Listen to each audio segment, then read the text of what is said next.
The village of Abeni nestled beside the river Mbisi, lifeblood of the people. Generations fished its waters, planted crops on its fertile banks. The river, a sacred entity, worshipped, respected, its spirit intertwined with their own. One scorching summer the river changed. Its once clear water turned murky. Fish floated lifelessly on the surface. A stench of decay filled the air.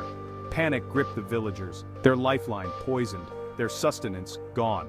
The village elder, a wizened man named Olumide, felt a chill grip his heart. He knew this was no ordinary drought. This was something beyond nature's wrath. Something sinister had befallen their beloved Mbitsi. Days before the river's affliction, a stranger had arrived, tall, draped in a hooded cloak, his face hidden in shadow. He kept to himself, camped on the outskirts of the village. No one dared approach, his aura unsettling, mysterious. Then the whispers started. Villagers claimed to have seen a giant serpent near the river, its scales shimmering like 1,000 stars, its eyes glowing with an eerie light. Fear spread like wildfire. The serpent, they believed, was the stranger in disguise. Olumide listened intently as his people shared their fears. He knew the legends, tales of ancient spirits taking animal form. Could this serpent be one of them? And what had it done to their river? Fear turned to desperation as the river remained polluted. Crops withered, children fell ill. The villagers turned to Olumide for guidance. He gathered them beneath the baobab tree, the village meeting place. "We must appease the river spirit," he declared, offerings of fruits and livestock. But the river remained unchanged. Days turned into weeks.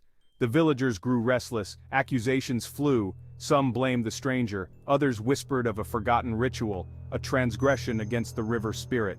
A curse. Olumide, racked with worry, sought the village healer Mama Amina, known for her wisdom and connection to the spirit world.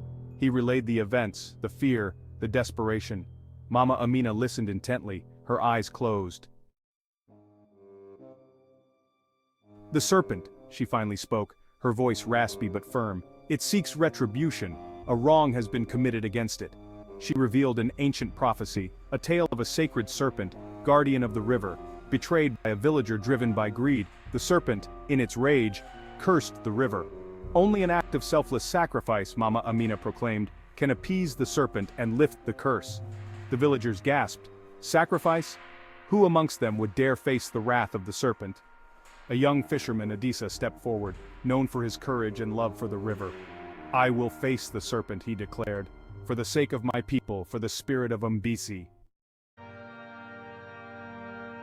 Under the pale moonlight, Adisa, armed with nothing but a small clay pot filled with fresh water from a distant spring, approached the river. The villagers watched from afar, their hearts pounding in their chests. The air crackled with anticipation. The serpent emerged from the water, its eyes fixed on Adisa. Adisa stood tall, his gaze unwavering. He spoke of his people's remorse, their respect for the serpent, their plea for forgiveness. He then offered the clay pot, a symbol of their understanding and willingness to learn. The serpent observed Adisa, its gaze piercing. Then, slowly, it dipped its head, accepting the offering. The ground trembled. The river churned. The villagers held their breath. As the sun rose, painting the sky with hues of orange and gold, the villagers approached the river cautiously. The stench was gone. The water flowed clear, fish swam near the surface, the curse was lifted. Adisa's courage, his selfless act, had appeased the serpent. The river, their lifeline, was reborn. The villagers erupted in cheers, their faces a mixture of relief and gratitude. They had learned a valuable lesson. Respect for all creatures, big or small, was paramount. The balance of nature, once disrupted, had consequences. From that day forward, the tale of the serpent's curse became a legend, a reminder of their past mistakes and the importance of their bond with nature. Life in Abeni continued, their lives forever entwined with the spirit of the Mbitsi River.